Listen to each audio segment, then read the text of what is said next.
military OR nurse to wedding planner business owner to the rideshare gig worker part 2. So I explained to y'all how I was introduced to Uber on part 1. So on this part, I'm going to explain to you how I became a wedding planner and opened a business. I was always doing parties and doing decorations and things like that. So I would do all the military retirement parties of people that I knew and liked, and I did all the birthday parties. So my aunt and uncle, who I live with after my parents got divorced, but they just lived down the street.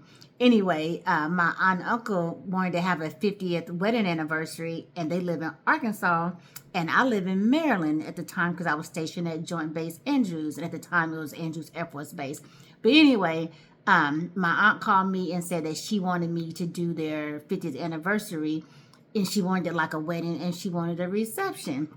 And I was like, cool, okay, no problem. We got the colors. I flew down there. We got the girls together. They got their dresses done, blah, blah, blah. Come back to Maryland, planning stuff over the internet, long distance. Everything was working out just fine. Went down there, did the wedding, and then my aunt gave me a check. And I said, oh, you don't have to worry about that. She said, no, this is for you. You did such a great job, blah, blah, blah, blah, blah, blah. And then I said, no, I said, don't worry about it. And then she said, this is for you. I want you to cash it.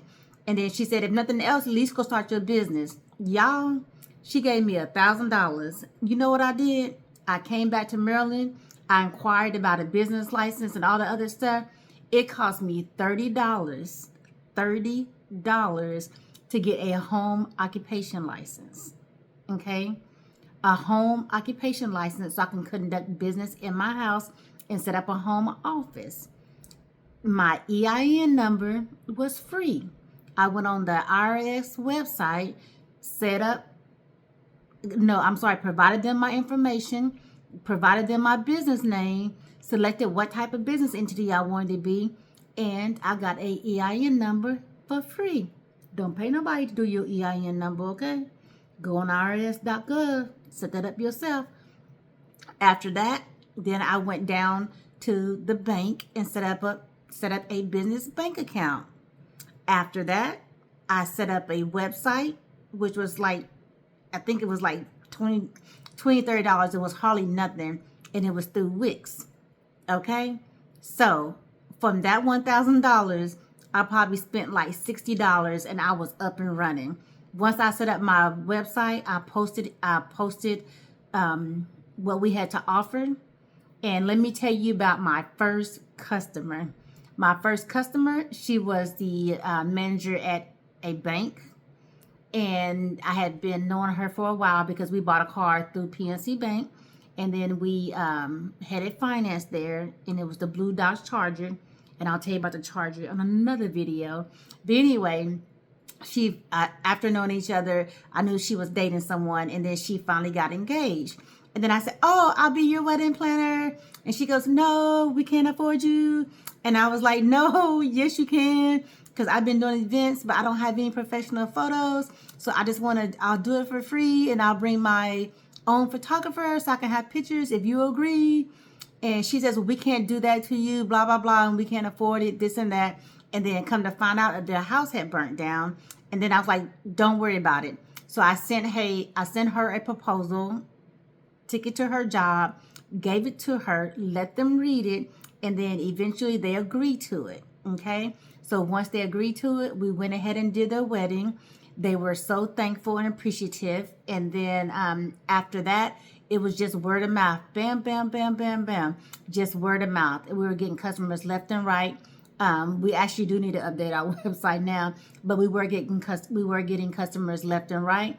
And we just took off from there. I started buying supplies, and I definitely couldn't get out the military then and go work for Uber because I wanted to buy my own supplies. I wanted high-end supplies. I started buying safari chairs from China.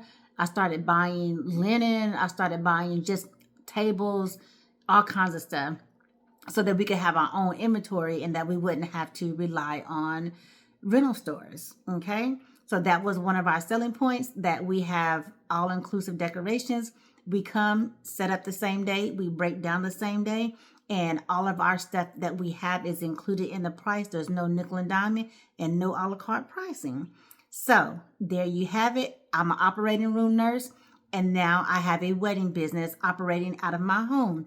My father-in-law, who was Army, I think he was an E7, Army Sergeant First Class. He was a reservist, and he worked at the National Guard down here in Maryland also. So he retired from his state job, and he retired from the Army to help me get my wedding business stood up and operating. And then I had a few other folks. And then on our first couple of weddings, I had a few folks that did their vendor part for me for free, because I told them that I really couldn't pay them at the time. But when I was able to, I would hit them off real nice and purdy like, right? So I had 2 photographers, I had 1 videographer, and then I had my office mate in the military. Shout out to Benny. She let me use some of her pictures, her wedding pictures, for our marketing material. And then she did coordination for me for a good year or 2. And then shout out to White, you know who you are. She also did coordination with me. And shout out to Ashworth, who actually did manual labor for me. So anyhow, so the videographer, photographers, and the coordinators, I was not able to pay them the first 2 or 3 weddings. But when I did pay them, I paid them. And we also took them on a trip to Hawaii and gave them a nice bonus for helping us get started in my wedding business. So there you have it. I'm an operating room nurse. I am doing wedding decorations on the weekends. And I have built up a little team eventually that I was able to pay. And that's it. That is part 2. I'll tell you how I got into Rideshare on part 3. Bye.